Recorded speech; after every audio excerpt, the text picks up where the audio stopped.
सत्याची बाजू मांडणारे हक्काचं न्यूज चॅनल।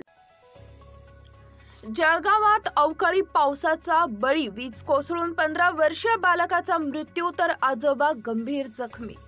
जळगाव तालुक्यातील धानवड इथं रात्री विजांच्या कडकडाटासह झालेल्या अवकाळी पावसामुळे मोठी दुर्घटना घडली असून शेतात पिकांची राखण करत असताना वीज कोसळून अंकुश विलास राठोड वय वर्ष 15 या बालकाचा जागीच मृत्यू झालाय, तर त्यांचे आजोबा शिवाजी जगराम राठोड वय वर्ष 65 हे गंभीर जखमी झाले।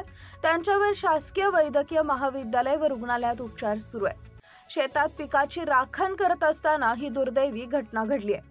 रात्रीच्या सुमारास पाऊस झाल्यानंतर घरी येत असताना शेतात जवळ वीज कोसळल्यानंतर हा प्रकार घडल्यानं धानवड गावावर शोककळा पसरली आहे।